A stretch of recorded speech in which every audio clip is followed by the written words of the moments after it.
Week 7, Lesson 4, Spider-Man, Part 1. Spider-Man is one of the most recognizable characters in the world today. But, like every other major superhero we looked at, his origins did not pop up overnight. There are actually two secret origins for Spider-Man. The official story of Spider-Man's inspiration, as told by Stan Lee, was that he was bored at his office one day and was watching a fly crawl up the wall. He thought that crawling on a wall would be a good superpower for a hero. So, he brainstormed and came up with the idea of a man with spider powers. Stan Lee also hated the idea of young sidekicks. He felt that Batman hanging out with a boy who was not his son and throwing that kid into a fight to take on criminals was irresponsible. But children could relate and project themselves onto Robin and other sidekicks. To solve this, Stan Lee decided to make Spider-Man a teenager. He would be relatable and live at home with his family. Stan Lee already knew that this type of character worked with the success of the Human Torch in his Fantastic Four series. He took the concept to Martin Goodman, who hated it. Goodman felt that people did not want to read the adventures of a financially challenged teen, and that people didn't like spiders. He outright rejected the idea. With that, Spider-Man might never have made it into the comics, except there was a short anthology series that Marvel was about to end. It was called Amazing Fantasy, and since it was ending no matter what, it didn't matter what the last issue was about. So, in August 1962, Stan Lee thought of his Spider-Man idea and put it onto the cover of Amazing Fantasy issue number 15. It was a huge hit, becoming Marvel's best-selling title that month. This caused Martin Goodman to call Stan Lee into his office so that they could talk about that Spider-Man idea that they both liked so much. Now, the story that Stan Lee doesn't want to talk about is the one where Joe Simon and Jack Kirby created a few ideas for a character that never made it into print. His name was the Silver Spider, and he was a teenager with spider-like powers. Now, obviously, this character was very different than the one that Stan Lee would later create, but the basic concept was there. The influence of Jack Kirby's Silver Spider on Spider-Man became even more obvious once you realize that Stan Lee went to Jack Kirby first to help him with an idea for a new character. When Jack Kirby drew some concept sketches, Stan Lee did not like them. The character looked too muscular and over the top. Stan Lee went to another artist, Steve Ditko, and got him to redesign the costume.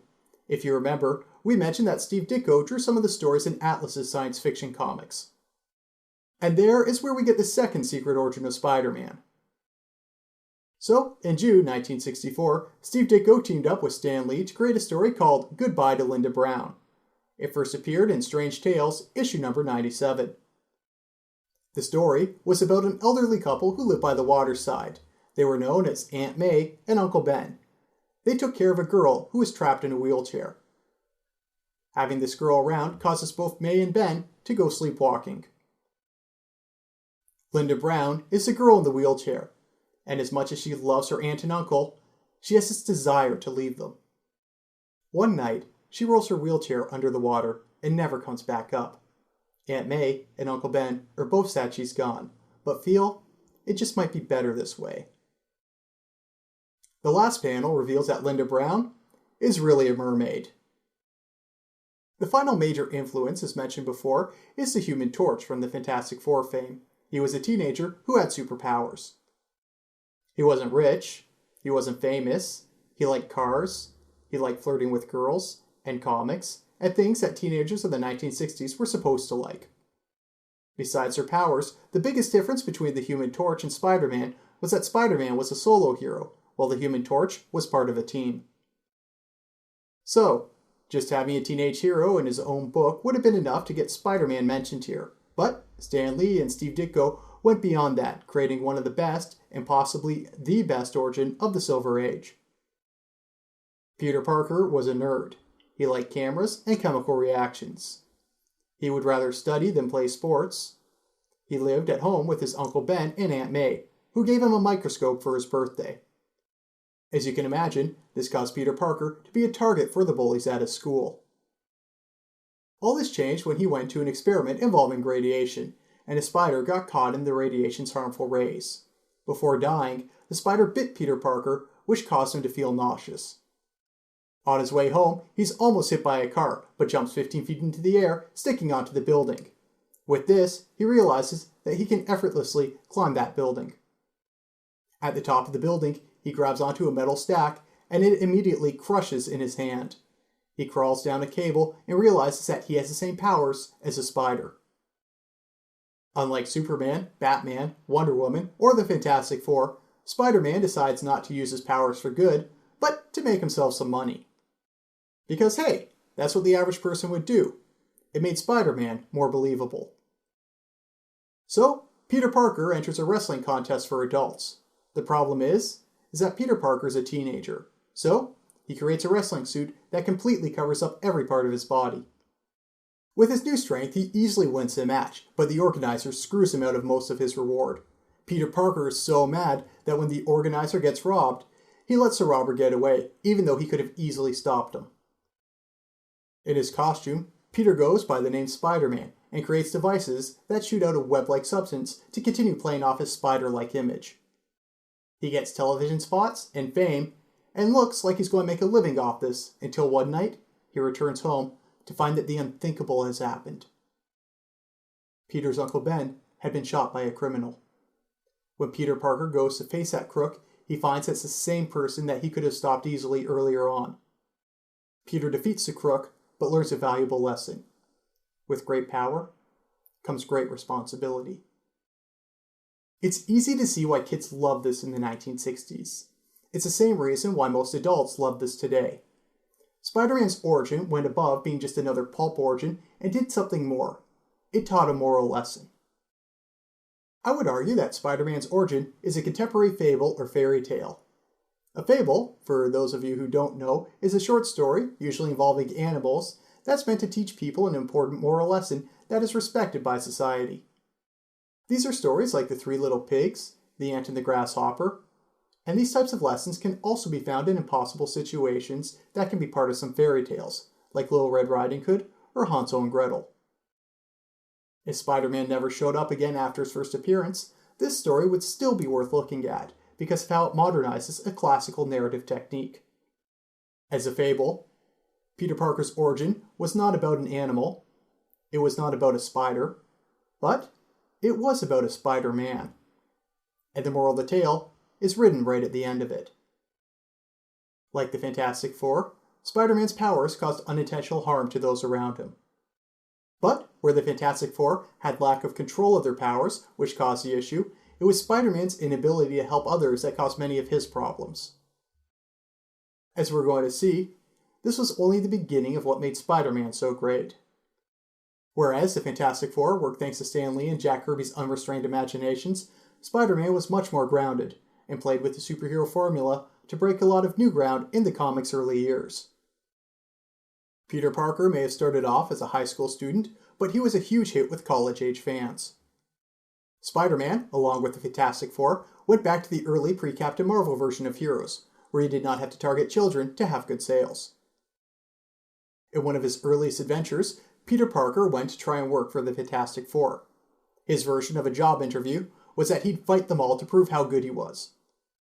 When the Fantastic Four offered him a chance to help, he outright refused because it was not a paying job, and he was only interested in being around them to get some money.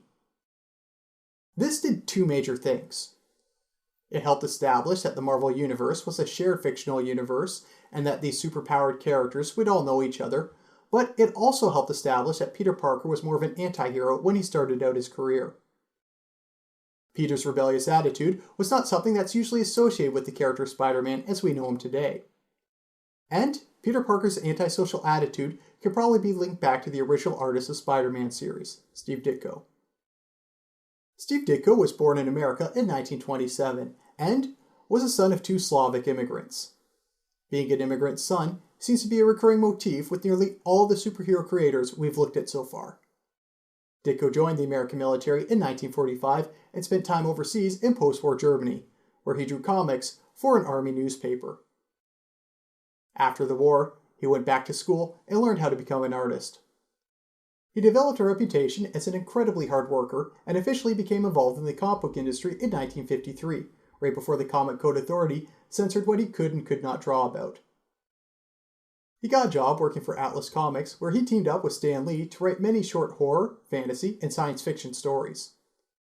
Ditko is one of the last surviving artists of the Golden Age, but unlike Stan Lee, who was working through most of that era of comics, Ditko entered just before the Silver Age started, so most of his works are associated with the Silver and Bronze Age of comics. Ditko's work for Atlas Comics usually involved him drawing 4 or 5 pages in an anthology book that needed to be filled. Stan Lee would tell him what he wanted. Ditko drew a bunch of pictures around the idea, and Stan Lee would finish the dialogue. This was some of the earliest known examples of what would later become known as the Marvel Method. Ditko's most famous creation was SpiderMan. After Stan Lee passed on Jack Kirby's concept of the character because he thought the sketches looked too heroic, Stan Lee gave Ditko the task of drawing Spider-Man. Steve Ditko's anti-heroic character probably owes a lot to his support of objectivism. For those of you who don't know, objectivism is a philosophical movement developed by Ayn Rand, who wrote about it in her book Atlas Shrugged. To simplify the philosophy, it's the belief that certain things, especially moral truths, exist independently of human knowledge or perception of them. In Rand's writings, those with these beliefs are individuals responsible for their own pursuit of happiness, and believe that it should be achieved with minimal government involvement, ideally using a laissez-faire capitalist system. If you believe in this philosophy, then your pursuit of happiness takes precedence over others, and you owe no loyalty or debt to any potential competition. This could be seen in many of Spider-Man's actions, including refusing to stop the robber before the guy killed his uncle, or refusing to help the Fantastic Four without being paid. In Steve Ditko's last issue, Spider-Man even gets a confrontation with some protesters. He doesn't want to help them, and despises what they're protesting.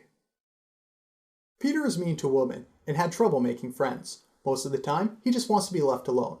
As Ditko's career evolved, you can see this more and more in his characters. He created anti-heroes like the Question and the Creeper, who did things on their own terms and would not get close to others, because the others never understood them or would not tolerate them.